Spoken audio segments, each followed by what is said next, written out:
Yes. Birthmark or humorous Birthmark, and Patrick typically was. Yeah, okay. This is less than me. I feel like Pulaski came a lot more back then. Yeah. Alright, coming to Public Works today. Aren't you presenting tonight? Yeah. Aren't you presenting tonight? Public Works. Yeah. I used to be our police department. We're good then. Yeah. Who is?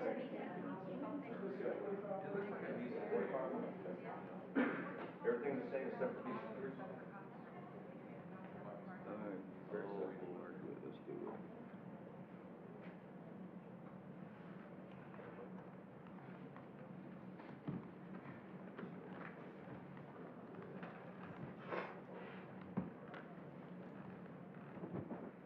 Nobody here.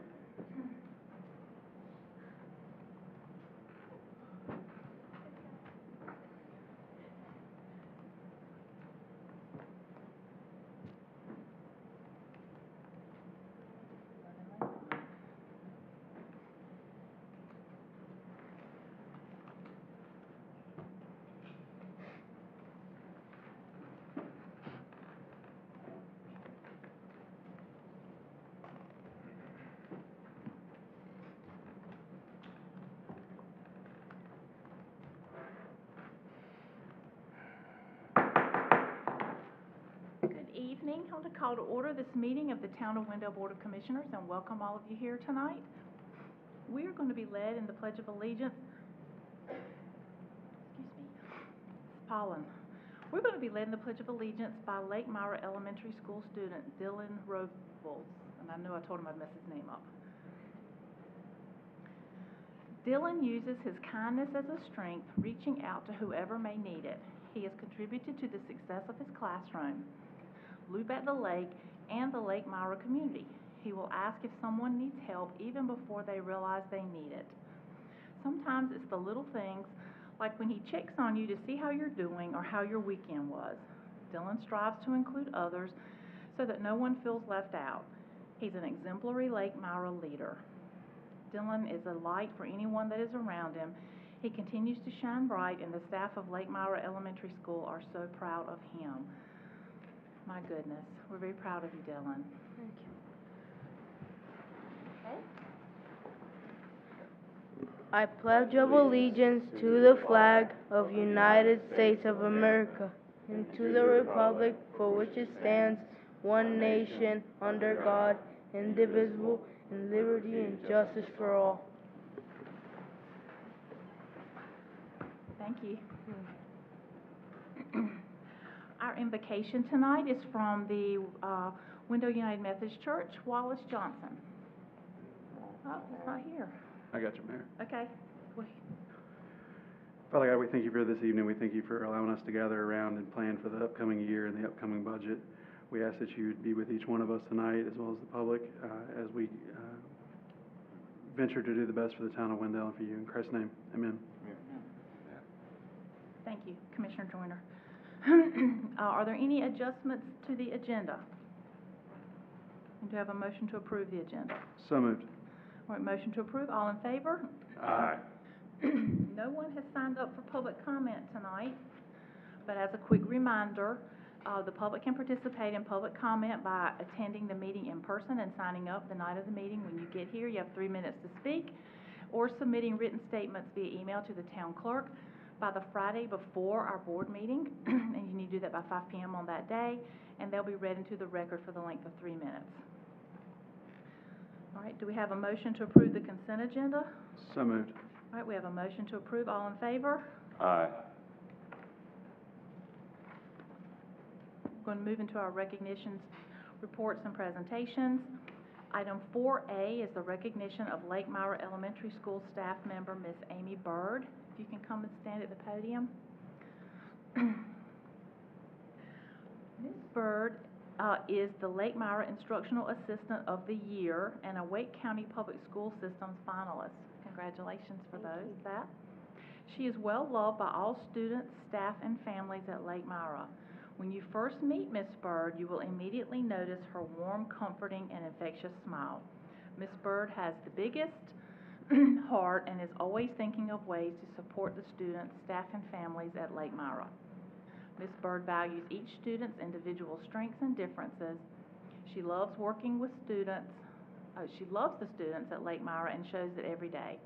Ms. Bird is one of the hardest working individuals you will ever meet. She's dedicated not only to the students who she supports, but the entire Lake Myra community. We just wanted to have you in here tonight to recognize you and thank you for all that you do for our kids in Wendell. So thank you for that. Thank you, and I'm glad to, deeply humbled and grateful to have been selected as the Wake County IA of the Year, top 10 finalist. Being an instructional assistant is more than just a job, it's a calling, and I am so grateful that I get this privilege every day to work with the students at Lake Myra. Well, Thank you. It's our luck that we have you there, so thank you for that. Thank you very much. Yes, ma'am.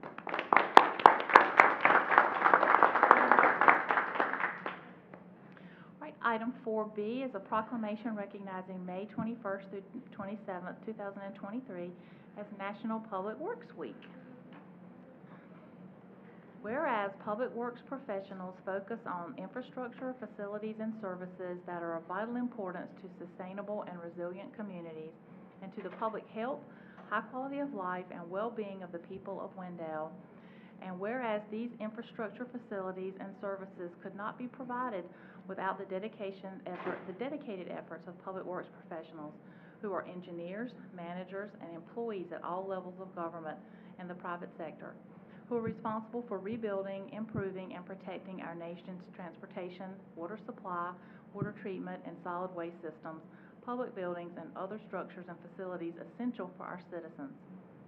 And whereas it is in the public interest for the citizens, civic leaders, and children in Wendell to gain knowledge of and to maintain a progressive interest in understanding and the importance of public works and public works programs in their respective communities. And whereas the year 2023 marks the 63rd annual National Public Works Week sponsored by the American Public Works Association and the Canadian Public Works Association. Now, therefore, on behalf of the Wendell Town Board of Commissioners, I, Virginia Gray, Mayor of the Town of Wendell, do hereby designate the week May 21 through 27, 2023 as the National Public Works Week. I urge all citizens to join with representatives of the American Public Works Association and the Canadian Public Works Association and government agencies in activities, events, and ceremonies designed to pay tribute to our public works professionals, engineers, managers, and employees, and to recognize the substantial contributions they make protecting our national health, safety, and quality of life. Duly proclaimed this the 22nd day of May, 2023, and it's signed by me. So we want to thank y'all for everything that y'all do for us. Thank you, Madam Mayor and the Board of Commissioners.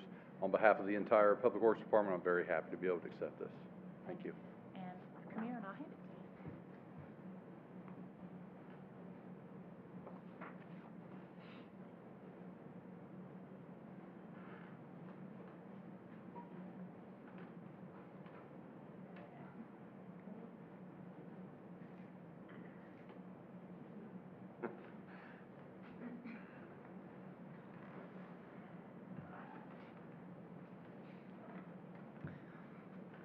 Right, item 4C is a personnel policy update presentation, and we're going to hear from Town Manager Mark Collins. Good evening. Good evening. Two quick things. Commissioner Tarnaski is also affected by that last resolution, Yes, being a HVAC professional for our public school system. So Yep. thank you, sir. Wake County Public Schools. Yes. Yep. Second thing, while I had the floor for a second, I'd like to introduce to you in this setting Morgan Mann. She's our intern who joins us from Appalachian State this summer. Morgan is a double master's candidate anticipating graduating this fall. She served as graduate assistant to the MPA director at Appalachian State University. Families from Chapel Hill. Really has a core value of wanting to help people in life wherever she ends up. So, Morgan, they usually give you 2 hours to talk, so the floor is yours. Usually, except it's a hot day. Well, thank you guys for allowing me to be here. I'm very fortunate for everything that I've learned so far and all that I will learn, so I appreciate all your time and your help during this summer internship. We're happy to have you. I saw a picture of you today in the lift. Yes. How in the world did they make that happen? That was very fun. I thought, oh my goodness. I didn't expect it, but that was a fun addition to the day. I even like looked at it and I was like, is that her? Oh my goodness. So, well, I'm glad you had fun with that. Thank you. Welcome. We're happy to have you. Yeah, you try and mix up the research policy work, learning kind of day-to-day of management with practical technical reality of what all public employees do Yeah. for interns. So yeah, she got to go up in the bucket truck for tree trimming, properly supervised with safety equipment on. She did have a hard Yep, hat. she had the hard I hat, the did see harness, that. and the vest, All everything. the whole everything. Yep. So this is just kind of a heads-up presentation. It's not all the wording that you'll see, but I mentioned in the past that we're going to try and do an annual review of our personnel policy. These aren't new policies. It's just making sure our policies are up to date with legal changes and general housekeeping. Thank you to Debbie Kennedy, our HR administrator, for reviewing our current personnel policy, working with other staff to generate several changes that are coming up. The current document has been amended a number of times since originally drafted, and it looks like 40 different people have written it because 40 different people have written it at this point. So we're going to rewrite that into a consistent format and language without changing policy in some places. We'll return it at a future meeting. Again, not new policy decisions. If there are things that the board wants us to look into that might be newer or bigger policy changes, always open to hearing and plugging that into our work schedule. As of right now, these are the items that we're looking at. Just some general, I think, one definition language. Oftentimes you get into where we're interpreting language rather than it just being written clearly. And so there's a few of those kind of places.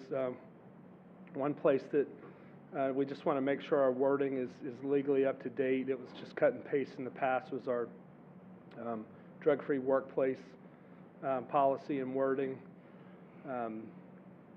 probationary period language, and external position recruitments for internal candidates and how that happens.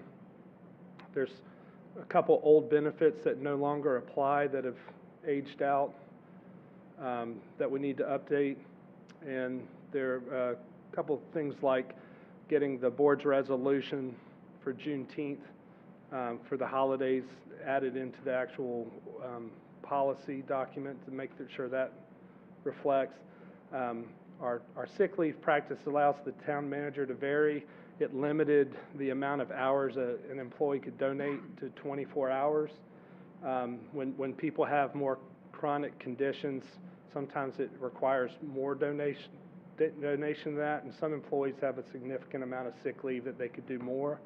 So trying to be more employee friendly with that policy.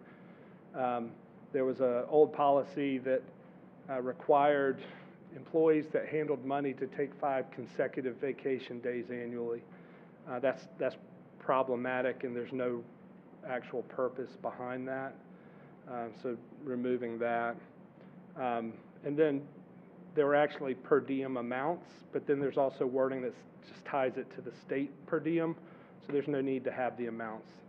They're not actually relevant anymore. That's it at this point. New policies we bring to you, much like the one approved in the consent agenda tonight.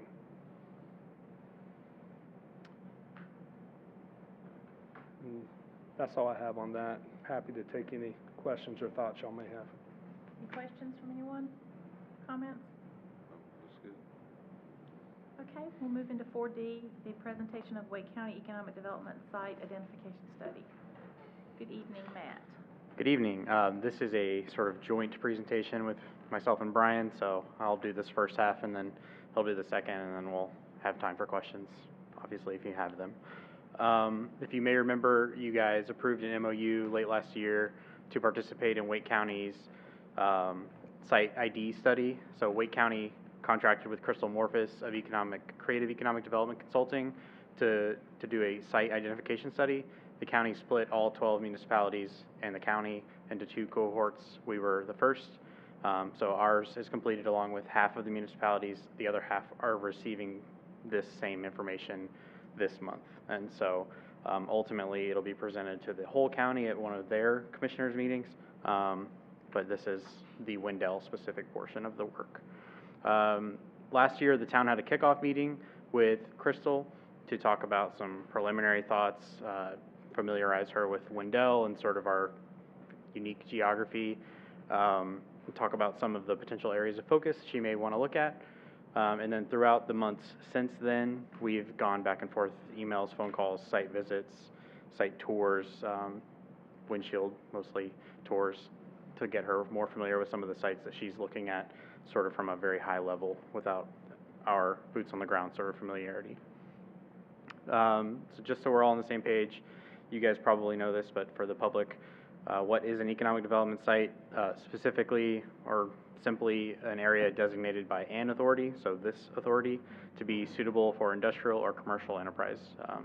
Very broad definition, and they come in a lot of forms. There's the places for the small things, the mom and pop shops, the car repairs, the concrete plants, and then you move up to office buildings, you move up to R&D facilities, labs, stuff like that. All of that is economic development, and all needs sort of a kind of specific property type.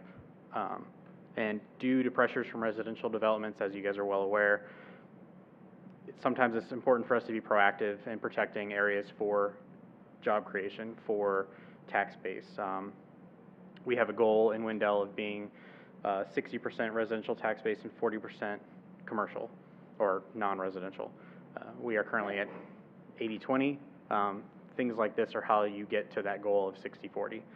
And it is possible. There are a number of communities in Wake County that are in that range. And the reality that spurred this study is that Wake County is slowly using up its established site inventory. We have half the number of sites as Forsyth or Guilford counties. We have about the same as Mecklenburg County. So if it's a pure numbers game and someone's looking for their next expansion, we have talent here in Wake County, but they may have better sites elsewhere in the state. So it's important to find new ones or figure out ways to make the current ones better. And that's what this aimed to do. Economic development sites generally have easy access to transportation, highways, railways, ports, airports, a lot of which applies here in Wendell. We have very easy access to I-95 as well as I-40, I-87, and that can get you to a port or an airport, wherever you need to go. They have to have developable geography, so no rivers, no large wetland tracts halfway in the middle of it, and have to, generally speaking, be underdeveloped or undeveloped as it currently stands. And you also wouldn't want them necessarily right up against a large residential development. So using that sort of criteria, you can narrow down spaces in Wendell that are different and can identify those as potential economic development sites. Generally speaking, Crystal focus on vacant or nearly vacant parcels near transportation corridors or near currently existing industrial or commercial development. A little more about her process. We, like I said, began with a narrative discussion of Wendell and its areas. Then those areas are sort of drilled down by Crystal and her team and Wake County through some conversations to look at criteria like acreage, floodplain, zoning, topography, current use, watershed areas, the land value as it sits now, the ownership. A lot of the places here in Wendell, there are large areas, if you look from the air, of undeveloped or underdeveloped land, but most of the time it's not owned by one person. So it's figuring out, is it feasible to combine 12 different people's properties and get them all to agree on a number like we did with Oppidan, or excuse me, like Oppidan did with their site. And then adjacent uses, you don't, like I said, want them right next to some dense residential area, SHPO concerns, a lot of other things. Then she brings back a preliminary set of sites. We further vet them with some of our historical knowledge of the areas. And then ultimately she identified 4 priority sites in Wendell. She ranked them in order and then provided potential next steps. And then those results were presented to staff and Wake County staff in a meeting where we could sort of all get together and brainstorm about what to do next, and what the list meant for us. So just for the record, these sites are presented in the order that she has prioritized them. So site number 1 should not be a surprise to anybody. The Wendell Commerce Center site, currently being developed by Oppidan, is the number 1 priority site because the development is currently underway and it has the quickest sort of path to market, if you will. It is by far the most marketable, and we are currently doing a lot to ensure that that goes smoothly, and working really diligently with the development team. So we're already halfway there with site number 1. Site number 2 is, if you're looking at it as a quadrant, the northwest quadrant of the Oppidan, Wake Tech, and Airport interchange there at 64 and I-87. And it's sort of a logical continuation just across the highway from where we are already having a large number of employment, economic development, educational sort of investment. Like it says here, it's largely undeveloped. The regional gas line runs right through it, so a company needing to use a high amount of natural gas has it very quickly at their disposal. Very minimal wetlands, no floodplain concerns, obviously great interstate access, given that you can see it in the picture right adjacent to the property. It also presents a potentially unique opportunity where we could work together with the town of Knightdale directly to the west. Their portion of this same area could be a joint economic development effort, could be jointly incentivized depending on how things worked out. And the consultant provided us with a list of sort of similar examples in the state. Site number 3 is this area along Wendell Boulevard. So to the west and north there is Wake Tech, or where Wake Tech will be, and Oppidan. And then obviously to the east and the south is where we are now, downtown. So this area is off of 64, backing up to Buffalo Creek Greenway. Largely historically farmland, currently kind of a state use, and is benefited by all the development to its northwest, as well as the commercial opportunities along Wendell Boulevard itself and at the intersection with Lyles Dean Road. It is currently not densely populated, which makes it somewhat ideal. There are utilities in place, which is nice. There are no SHPO considerations in this sort of area, and it's sort of a natural also extension of industrial, which is across the road at Chart House. So just connecting it to a current industrial node on our comp plan sometimes makes a lot of sense instead of finding a whole new area. And then site number 4 is this area along Highway 64 at the Lizard Lick Road interchange. Importantly for a lot of industries, it is Wendell's only traditional diamond interchange, which a lot of companies that have a lot of truck movements would really enjoy. And that's one of the reasons why there is, just to the south of there, currently already in a big zone for employment and innovation. And that particular piece of it with the interchange makes it a really ideal place for things that don't make sense in some of the other areas in Wendell. Like, we don't want distribution at an already busy interchange with Wake Tech. We don't need distribution going through an interchange where all the Wendell Falls residents are traveling. So putting it up where there's minimal access to current residents, minimal access to students, makes a lot of sense. And this site currently was part of the future Little River Reservoir and can be serviced, we think, by Raleigh Water and Sewer. So like I said, it's not just a presentation of the sites, it's also a question of what do we do with this information. So Crystal provided some guidance in her thoughts, and then we have some stuff to talk about tonight. But there's some courses of action. We can promote their availability by submitting them for projects through the state, or we can take proactive measures to enhance their viability and also protect them from potential residential development. One of those things is to update the Blueprint Wendell comprehensive plan to make sure that when a residential developer comes, we have ammo to say, this area we like for this, not that. it's important that we're proactive in that, the same way we are with all of our other comp plan suggestions.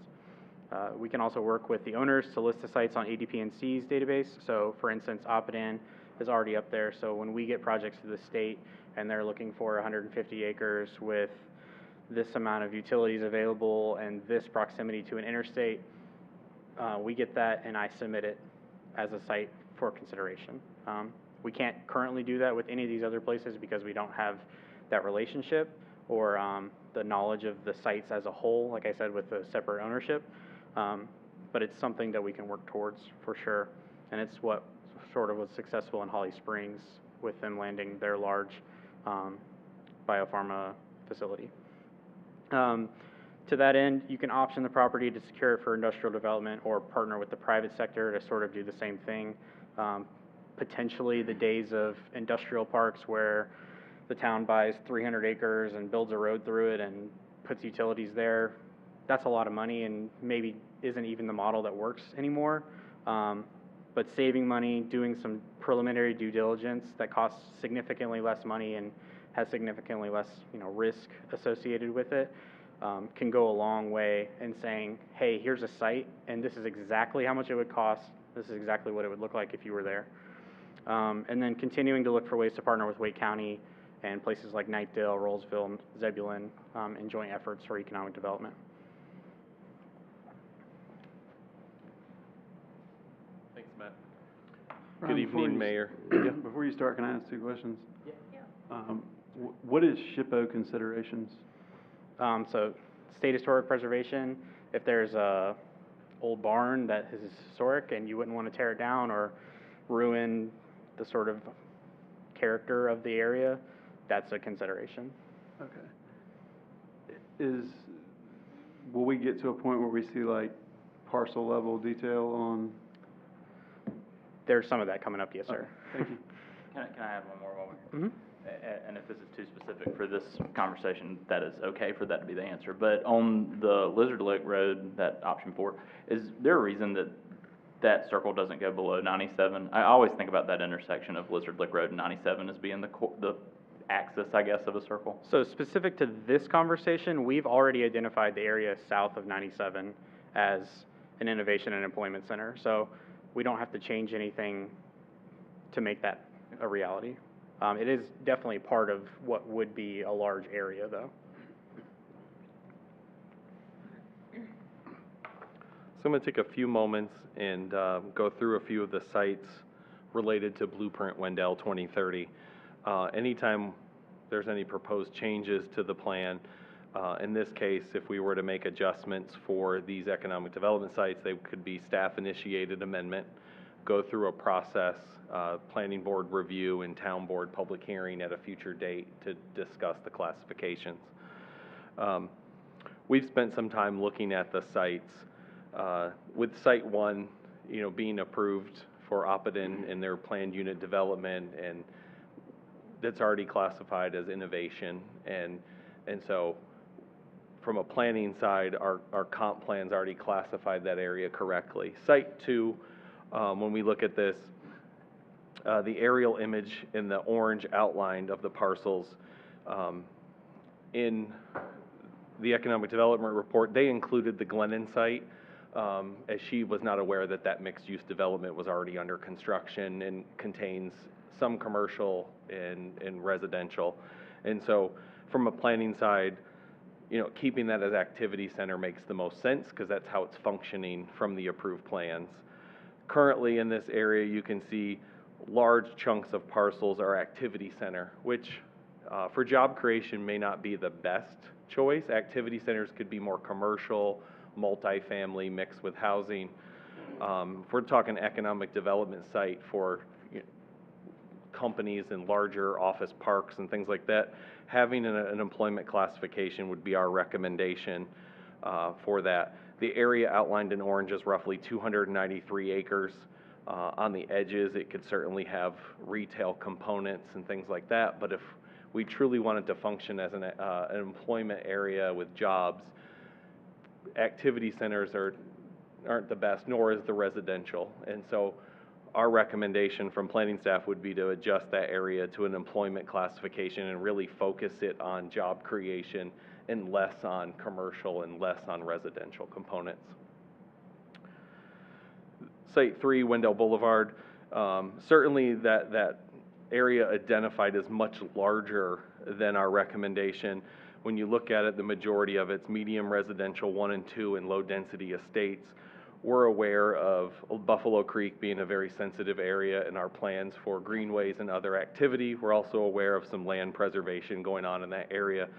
So our recommendation is kind of that reddish orange hashed area of 71 acres be converted to employment center. It's directly across the street from Chart House, which is an industrial park. And we would recommend leaving the other classification of that node alone at this time.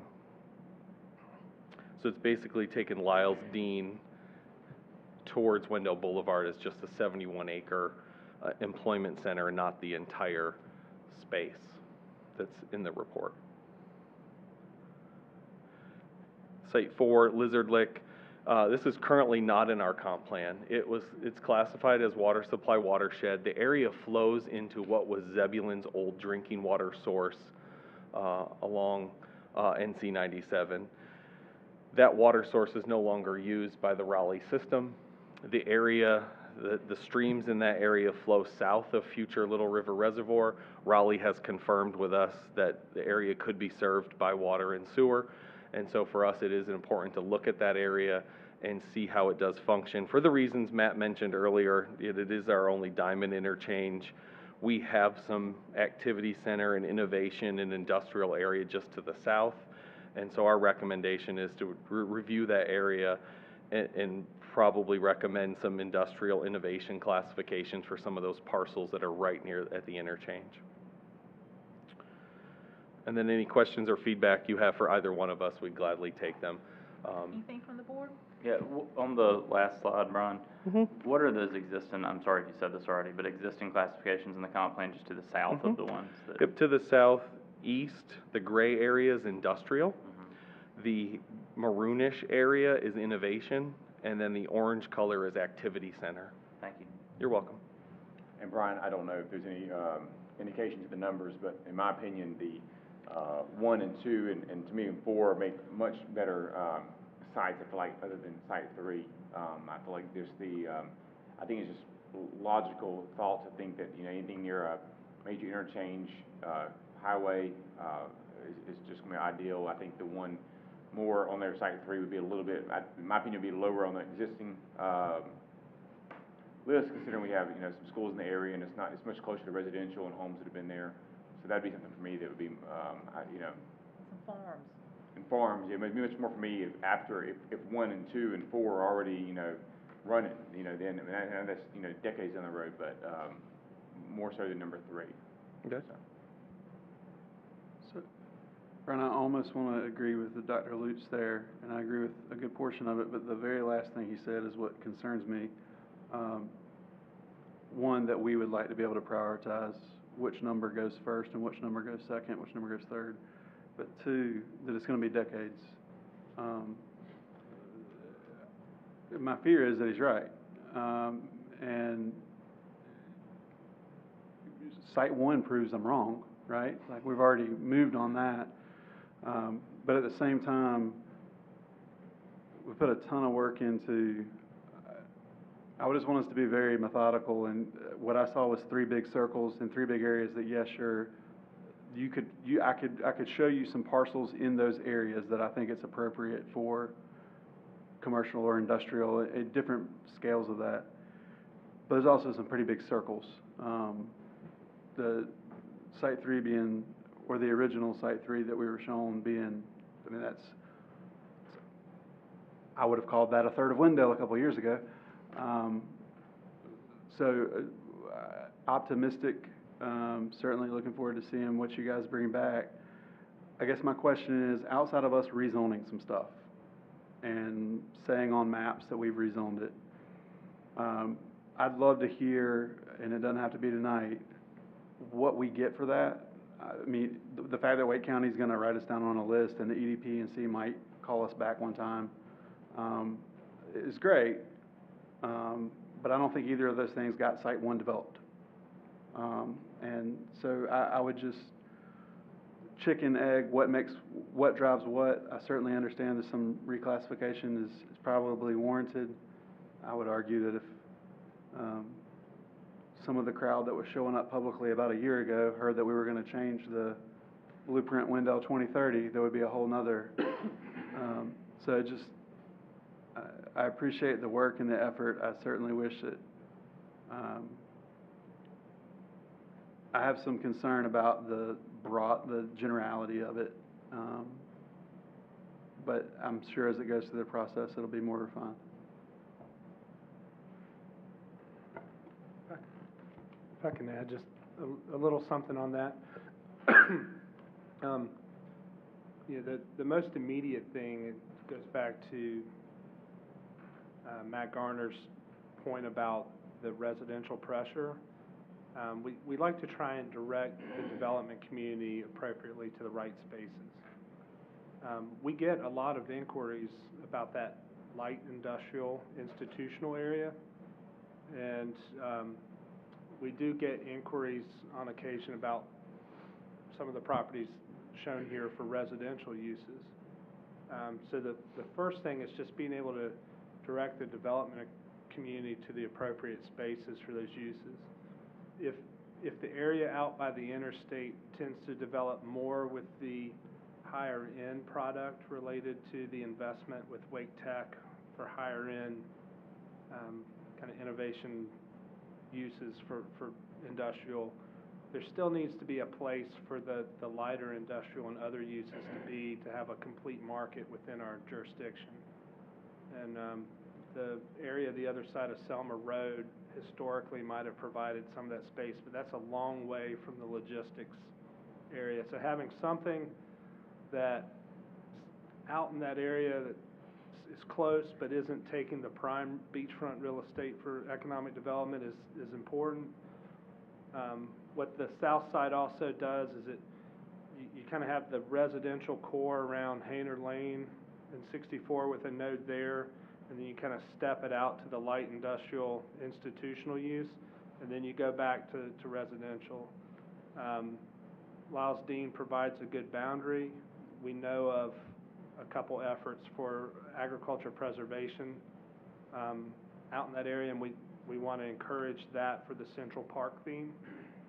But that part from there to the road, just developing as residential and adding that type of vehicle trip to that corridor may have a different impact and outcome on the community longer term. So that's where staff conversation on 3 comes in for that part of the space.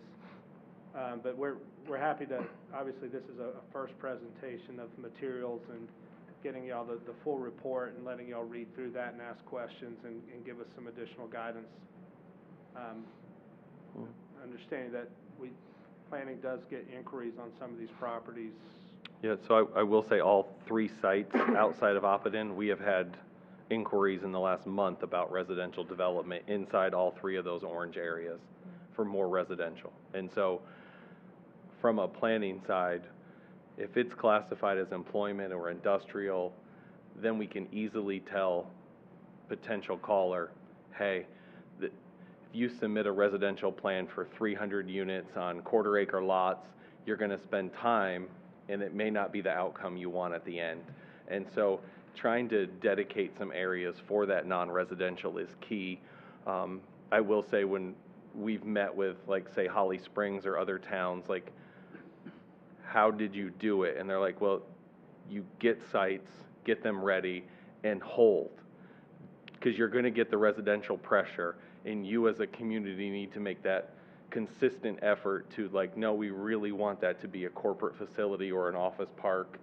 And it's tough, but that's to really vary your tax base, you're going to have to, like, have some sites.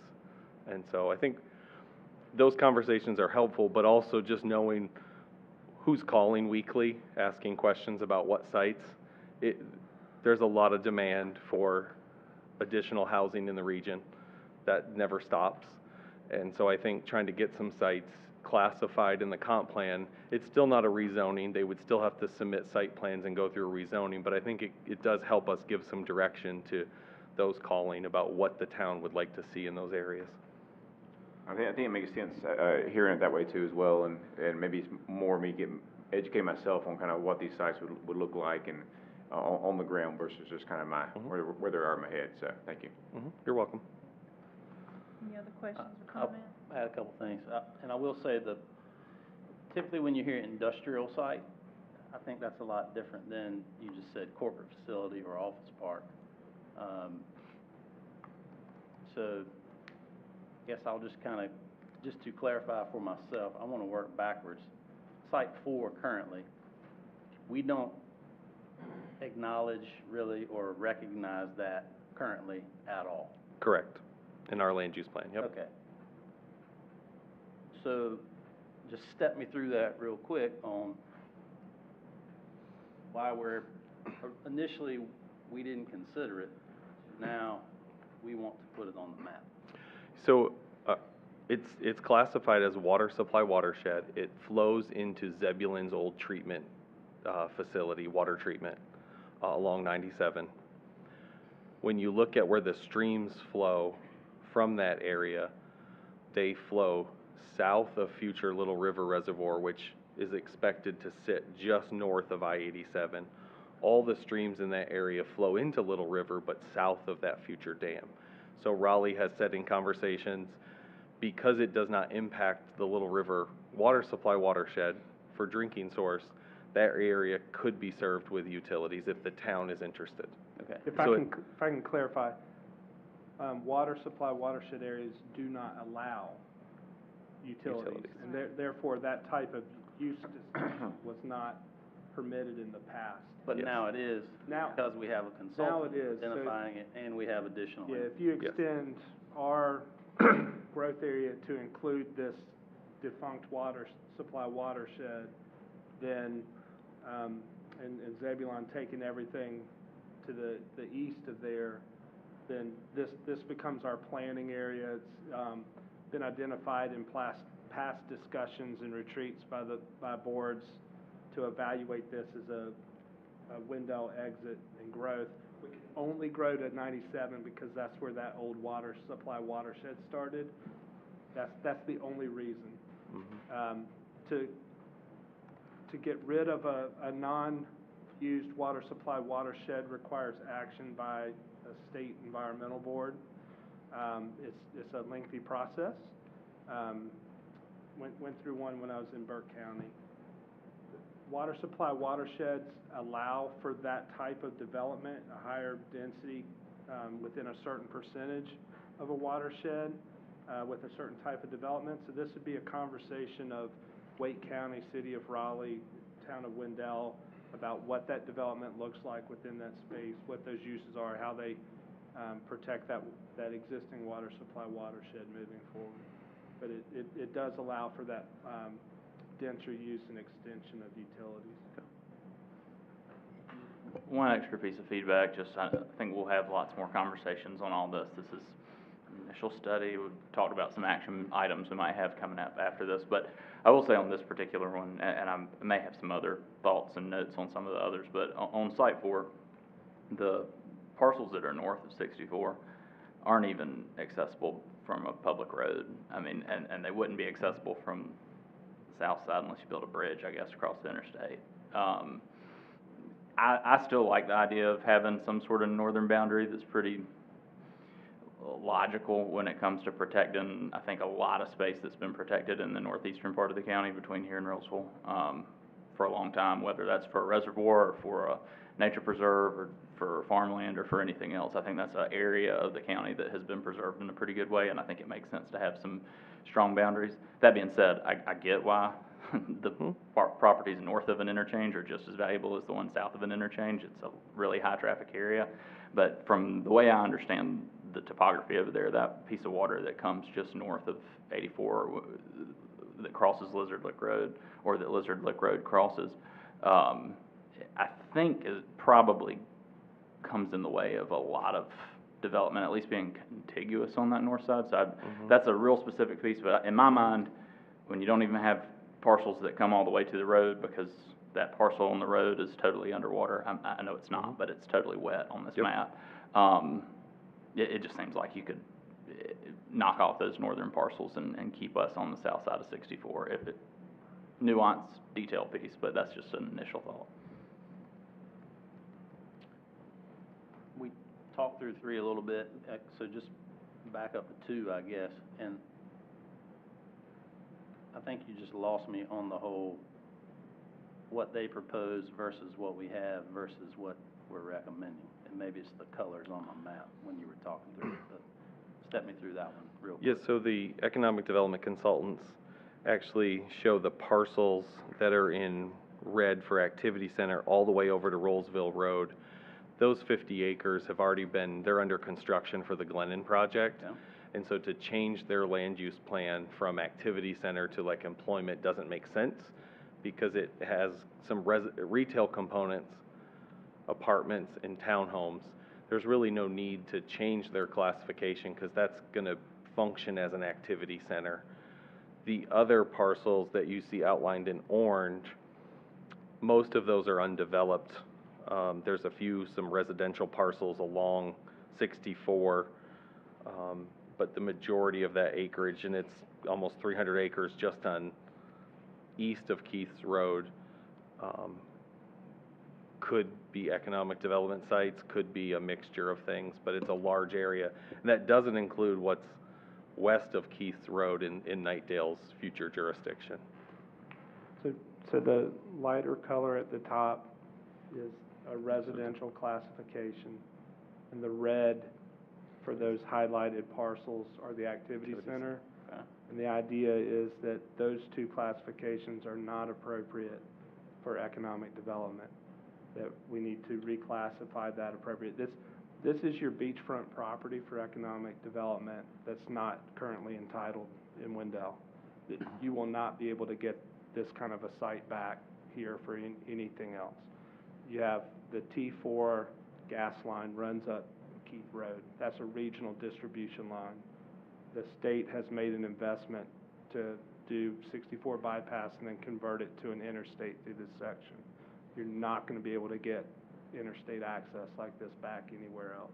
So the 293 acres is the outlined part that is not red. Right. Well, it's No, it's on the left, the orange shaded outline. That's the 293 acres. Okay. yeah. On the right, it just shows our current land use classification. Gotcha. So in activity centers are allowed to have retail, office, apartments. So currently, let's take an example. If someone calls and says, hey, I'm looking at this parcel and it's activity center and I want to do apartments. It's tricky for a planning staff to say, I know it's listed as activity center, or they want to do just retail, strip it out retail. That could happen. And so trying to be proactive on if this does have potential for an economic development site, the classification of employment or innovation has a much better explanation of what we want to see in that area for job growth. Activity centers are real appropriate for mixed-use nodes with residential components and retail and restaurants. Key on this site is you can see the vacant land to the west. So there's really double that acreage in this area. That's a mega kind of area right now that Nightdale and Wendell are talking about with economic development. That's what that represents. That's you might get a little section up there near Rollsville Road where you want to transition it back to residential, but you need to figure out what's happening on the most prevalent part of that before you get into that little section. That's a higher and better use from a real estate term. At the end of the day is that where that investment already is there with public and private utilities. One question on this one, just because you mentioned the Glennon. Do I remember correctly that the main entrance off of Rollsville Road into that development connects all the way through to these parcels for some sort of future use, and that was something that was requested by at least some of the property owners here on the parcels we're talking Yeah, about and back when that happened. And requested by the town. Yeah. Yeah. We were proactively thinking about, because of the oddities of that interchange, being able to make sure that traffic can flow in both directions on the interstate and you have access to both sections. Yeah, it was proactive thought by staff.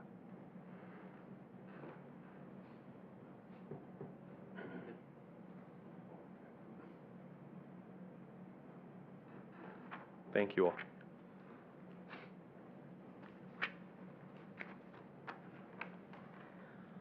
All right, we don't have any public hearings tonight.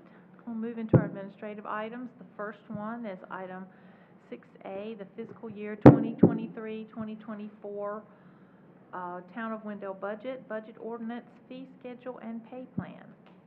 Mr. Collins. Thank you. So tonight the board is as short or as long as you want me to talk. I'm willing to. On the budget, you know, this is my favorite thing to talk about, so I'm here for you. But I don't want to over-talk it. At the end of this, what the staff's asking is a motion that accomplishes those four items there. It's adopting your budget, the ordinance as your policy guideline. The actual budget ordinance is part of that. The fee schedule's within that, and the pay plan is within that as well. As you have heard me say before, what's presented to you as your budget officer is consistent with state statute. It is a balanced budget. It remains at $33,718,134. Very minor incremental percentage changes based on a final change. Important to the public, there is no tax increase within this budget. There are 3 minor fee adjustments in the fee schedule. The first is a stormwater fee increase. That's an annual cost, so if you break it out monthly, it's not a tremendous, but it's $55 more than what people currently pay. That helps us get that program into compliance and gets resources needed to start moving in that direction.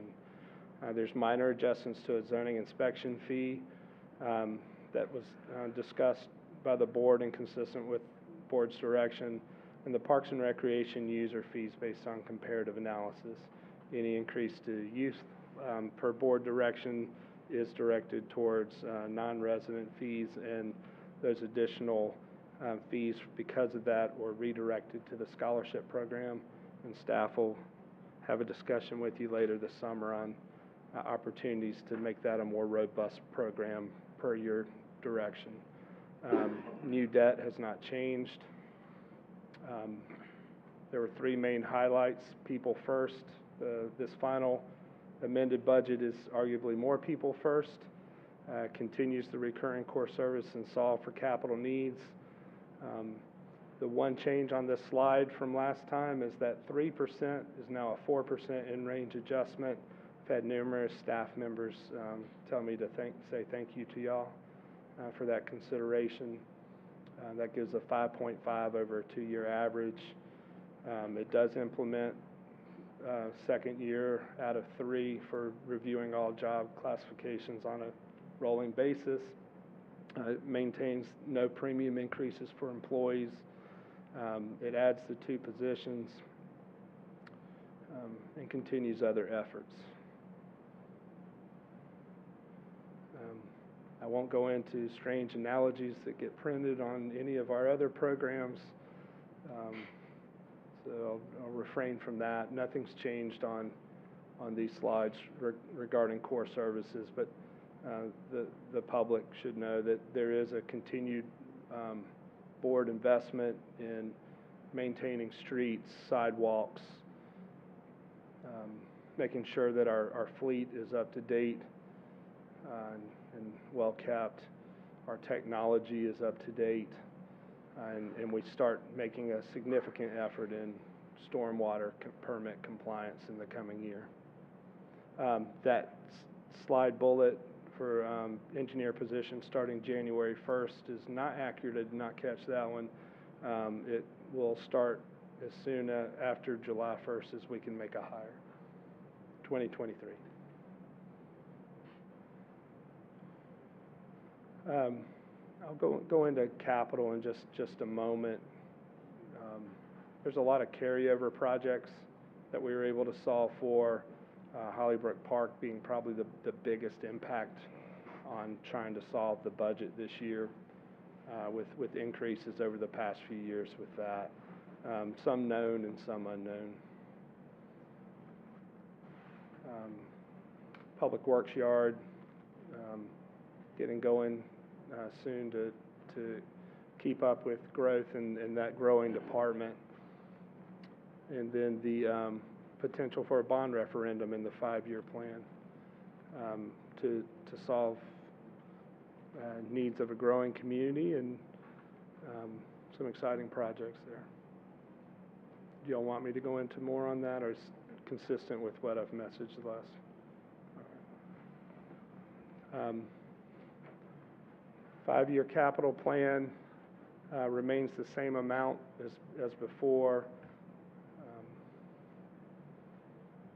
Highlights some of these already been pointed out in the past, but there's 20 projects ranging from transportation infrastructure, vehicles, equipment, technology,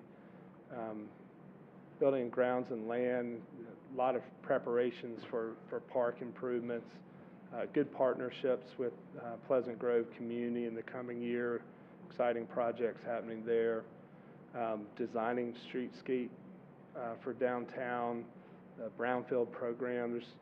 There's a tremendous amount that's been planned in the past years that are coming to fruition. I know a lot of people say we ought to put the traffic signal at Wendell Boulevard and Wendell Falls Parkway, and y'all know that that's been designed for several years, and we finally finished right-of-way acquisition in the last month and moving to construction next year. And the long-discussed sidewalk between Wendell Elementary and Food Line being built along Wendell Boulevard. So some long-discussed items that'll be visible in the coming year, as well as construction at Hollybrook Park. Excited about that. Debt, with increasing valuation, our available debt limit increases with it. That's a statutory calculation. Debt limit's 8% of assessed value. You can see even after proposed borrowing this year, our legal debt margin remains a healthy $94 million, which is more than our debt margin was when I first got here due to increased valuation. Happy to answer any questions on debt. Fund balance doesn't change from the budget hearing presentation. Just the way money's in and money out, that can change greatly. Operating increases, unanticipated revenues from ARPA and flow in, and so your amount actually goes up 49 to 59% from last year. But that's more importantly above your policy of 40% and well above the local government commission minimum of 8%. All right, so the changes requested and made reflected in the budget to be adopted. Decreases the governing body contract services for election line by $114,700. That removes the early voting site for the municipal election. Staff will pursue with elections in the general election as requested by the board to restore that. Cost per voter was prohibitive from achieving other policy goals, is my understanding. We still obviously will have a municipal election. There is still funding left in there. Early voting is still an option for Wendell voters at the Wake County Elections Office, which is not that far relatively from a Wake County perspective from Wendell. The savings from that decrease in expense per direction went to increasing the in-range adjustment for staff from 3% to 4%. It also increases the public works personnel lines to allow the hiring of the town engineer position at the beginning of the fiscal year, which makes sense with our opening with the stormwater manager position to hire the engineer first and let them be part of the hiring team for someone who works for them. So that actually works out very well, and we appreciate that. Those offset the way that works out, and there's no increase or decrease to the budget from that change. The public is welcome to review our budgets, past, proposed, and current at any time on the town website. There's a tremendous amount of data. We're very transparent with everything we do financially, and I encourage the public at all times to see where their tax dollars are spent and how they're spent, and hopefully that builds trust in what we do as a town organization to provide municipal service for them. Happy to answer any questions the public has any time on the budget document or anything financial related. The budget ordinance is included in the budget summary of the budget book. We'll include a signed copy of that in the final budget document. The fee schedule would also be signed and included. There's no changes in that from the budget hearing. It's in the supplemental section if people want to look at that. The pay plan, which is just a table of position titles with pay grades and salary ranges. No changes from the budget hearing. That also is in the supplemental materials section. And I'm glad to take any comments or questions that the board may have on the budget. If not, Any questions from the board? Comments? Can there be one motion that covers all four of these things? sounds like an attorney question. You adopt the budget, the attached ordinance, and the attached fee schedules. I think we have in the past.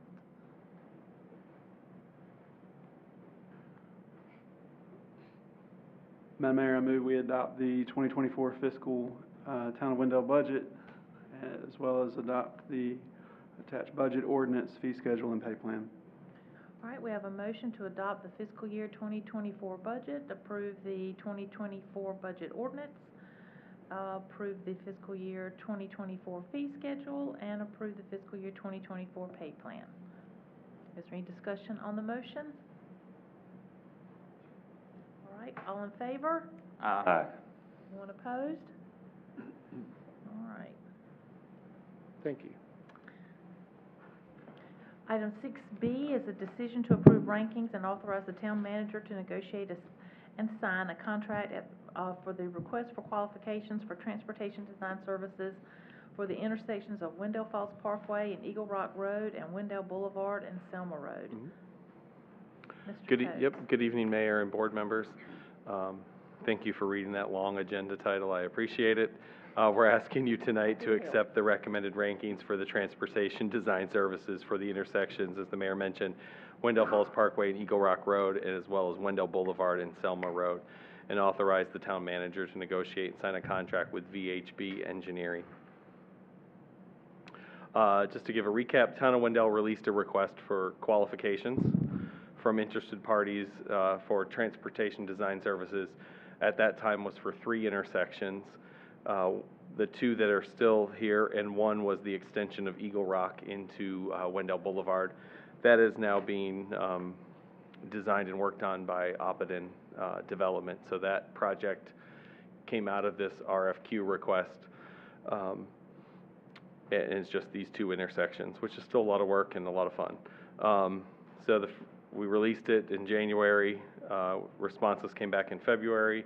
The intersections got adjusted a little bit, and so the 2 projects, I have the maps here, the intersection of Eagle Rock, Wendell Falls Parkway, and then Selma with its various street connections. The submittals were reviewed by a selection committee made up of town staff and a NCDOT employee. Initial selection committee reviews resulted in the invitation of 3 firms to provide a presentation and participate in a discussion and question session on May 9th with the committee. At the end of the process, the selection committee ranked unanimously selected the top consultant to be recommended in the following ranking: 1, VHB, 2, Kimley Horn, 3, Ramey Kemp. The funding to start the design and planning services is appropriated in the budget in the amount of $700,000. The project is expected to be completed in fiscal year '24 to complete the design work. Staff recommends that the board accept the ranking of firms by the selection committee and authorize the town manager to negotiate a contract with VHB. I can field any questions that you may have. All right, any questions from the board? From Mr. Coates? Madam Mayor, I move we approve the rankings and allow the manager to negotiate the contract. All right, so we have a motion to accept the recommended rankings and allow the manager to negotiate the contract. Is there any discussion on the motion? All in favor? Anyone opposed? I don't think so, okay. Item 6C is a letter of engagement for owner project services for the new Wendell Public Works Yard facility between Cumming Corporation and the town of Wendell. So we're requesting a motion for the town manager to sign a letter of engagement for owner project services between Cumming Corp and town of Wendell. It's an extending a relationship we currently have based on a past informal process for owner project services. The anticipated fee is $272,213. That's a little less than 4% of budgeted project costs, which tracks with the expected expense. The cost is covered within the project budget for design and construction in the just approved FY24 budget. The owner project manager services are invaluable for these larger services. Current staff does not have the ability, even if we had engineers on staff, which we hope to soon, that they don't deal with large facility construction. They deal more with infrastructure and utilities. And so that's a specialized review. Having someone who understands that and is on site and works with the contractors directly on the town's behalf saves a lot of time and money on projects of this scale and scope. We've got a good relationship with Cumming,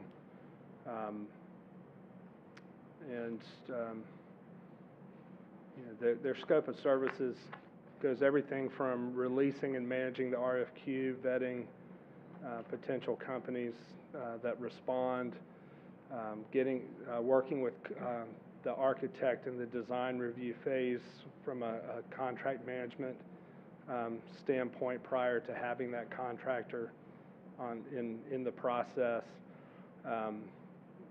working with that contractor throughout the construction, and then being able to close out and negotiate final settlements.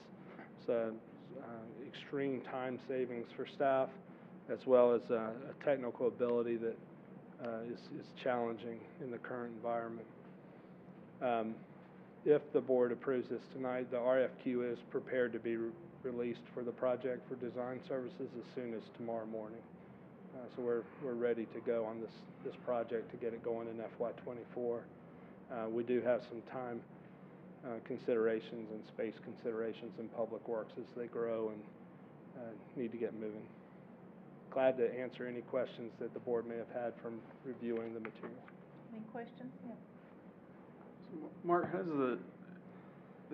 I think I saw in the packet 24 months for the 272. How does that actually work, right? Like, so if they go longer, does it break out? Is there an hourly rate? Does it break out by month? Because my first question was going to be, why do they have to be involved in the design of the RFQ if they're just managing the project? I now understand that they're managing that process, which flips me to the other end of the coin, which is, okay, if this goes longer than 24 months, you're working for free, right? Not necessarily. Mm-hmm. But their ability also includes something like with other projects we have, that there's a penalty for the contractor if they go over. And so when you start negotiating out that final thing, there's costs that the town may incur with architects or site inspection work or an owner's project manager that then come against what the contractor's saying they need to be discounted. Their ability to make sure that the appropriate material is used on the appropriate time can save a significant amount through process. They can work with less experienced construction managers and sub-consultants to make sure that they're ordering things at the right time so that you don't have undue delays. I know our current example is past what we expected, but compared to some other projects in other municipalities, we're doing well, and we're close to budget, which isn't typical right now from other municipality expenses. So I attribute, and staff attributes, a lot of that to having an OPM on site, working with the contractor to minimize that risk, rather than not having it and being at the will of change orders. This is someone who can know whether or not those change orders are needed, appropriate, and what material is used in that. And so that can save time and money in placing those alternatives. So, Does that mean they're watching out for our best interests? absolutely. That's what we want. Yeah, Get a quality product. Yeah, that's, I guess my piece would be, the first thing that I would expect them to manage is $272,213. And if any of the things you just mentioned cause it to go longer, that is by definition not my problem and not a thing I can control. But as the person that's signing up to manage the project, assess it to, as you described, assess it to someone else, assess it to them. I wanted to understand how that budget piece worked, and then I would imagine that that is exactly what they do, is find every other, keep account of what has or has not gone right or wrong, and then make sure that those things are taken into account before the final check is written. yeah. So our current example that we have, is it safe to say, without an OPM, things would look drastically different? Yes, sir. Not necessarily for the better. Madam Mayor, I move we authorize the town manager to sign the letter of engagement with owner project services for the new public works yard with Cummins Corporation and the town of Wendell. All right, thank you. We have a motion to authorize the town manager to sign the letter of engagement for owner project services for the new public works yard facility with Cummins Corporation and the town of Wendell. Is there any discussion on the motion? All in favor? Aye. All right, thank y'all. We'll move into our other business now. Update on board committees by town board members, and we'll start with Campo, Commissioner Eatman. Thank you, Mayor. We had a Campo meeting last week. Focus today, several different presentations, but a lot of them were really, really data heavy, and I think that's not going to translate in my report to the board, but I think it was really interesting to me to see a few different deep dives into all the different types of data and math and really science in a lot of ways that goes into informing not only the plans that are put together for transportation in our region, but also the way that those plans are funded, and also how we decide where a transportation project really is needed and what it means for it to be needed. I think we all can get on the road and know that the trip that we are taking in any given point in time may have changed over our lifetime or over decades, or may not be as fast as we want it to be on any given particular day or at any particular time. But I think it's really interesting, and better decisions get made when you zoom out and take a comprehensive approach and comprehensive look at really defining standards and figuring out what it means for a transportation system to do what it's supposed to and get people and things where they need to be efficiently and safely, and all the other metrics that really go into making decisions related to transportation. That was probably also more detailed than I needed it to be, so happy to talk about that in more detail or share any of those with anybody who's interested, but informing presentations as always. Okay, thank you. Eastern Wake Senior Center, Commissioner Deloach. Thank you, Madam Mayor. We actually met a week early, so I presented last meeting on the senior center, and nothing new since then. Okay, thank you. And the Wake County Fire Commission, Commissioner Joyner. Thank you, Madam Mayor. We've actually moved to quarterly meetings now, so what I presented at the last meeting was, All right, we need to get all that on our calendar, so I don't bother you all about it.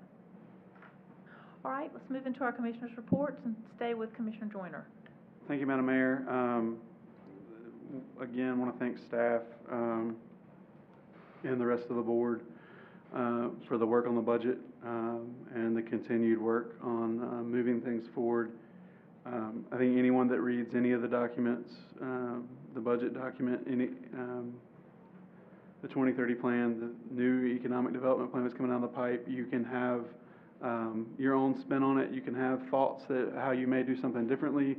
What you cannot do is argue that we're not moving forward and that we're not trying to plan for 10, 15 years out. I'm excited about the budget. I think this whole board always wants things to move faster. If it's a project we're working on, we want it to move faster. We also want the project to come in cheaper, and we want to be able to do it with less people that are paid better. That's a balancing act, and our staff takes those requests, typically framed pretty much like that, and figures out how to put it into a document and make it work financially, as well as make it work long term for the town. So thank you to staff and everyone else involved in that process. Secondly, last week was my beautiful bride's birthday. I want to wish her a happy birthday. We enjoyed a wonderful Wake County weekend, including a Hurricanes game, which brings me to my final point, which is go Canes. Thank you, Madam Mayor. Commissioner Lutz. Thank you, Mayor. Again, well done with the budget. My wife would tell me right up front, I'm not the numbers guy in our house.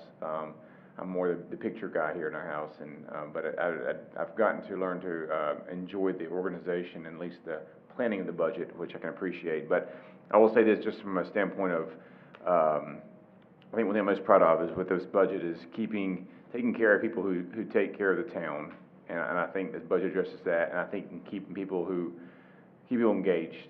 And I think with the amount of projects we have and the amount of things that are coming up, I think those two things are really important, and so I was really happy to see that. So thank you very much. Commissioner Eatman. Nothing else for me, thank you. Commissioner Torneski. Good evening, Mayor, Town of Wendell. I'd like to say I'm sorry I missed the last meeting because it was our 28th wedding anniversary week, and I missed all the ones up till this year, but I decided to take a vacation with my wife, so we missed last week. But I want to say it was a great budget this year, and glad to see we're taking care of the people that work here.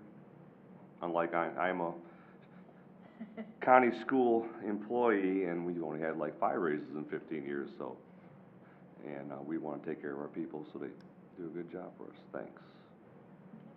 Commissioner Deloach. Thank you, Madam Mayor. I will echo the same about the budget. Thanks for all the hard work. I appreciate that, and people first for sure. So earlier we did recognize the Canadian Public Works Association as part of our proclamation. So I just want to make it known that while we may support and recognize that, we do not support or recognize Canadian hockey. So, go Canes. Must have been that it just came in that format. Yeah, they're shaking their head, yes. Is that it? That's it.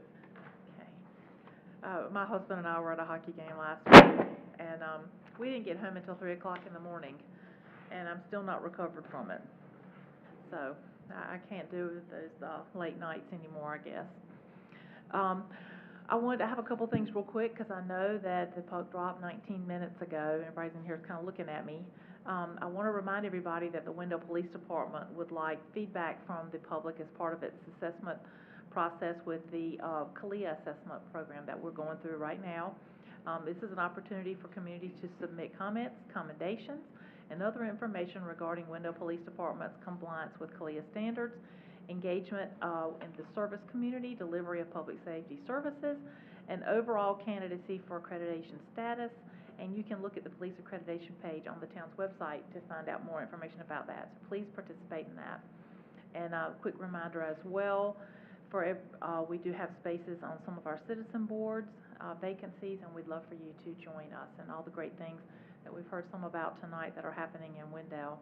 I echo everyone's comments about the budget, so I'm not going to belabor that because I have something I want to tell you real quick. I went today and spoke at the Wake Tech Board of Visitors at the new Wake Tech campus here in Wendell. And they'd asked me to come and speak about Wendell first and then speak about the connections between Wendell and Wake Tech. And so I went into Wendell and then I talked about things we're planning and things that are going to, how that's influencing some of the things that are happening in Wendell. We mentioned some of those tonight, in fact. We met in I anticipated we would be in a tent because every time I've been out there so far, we've been in a very large tent.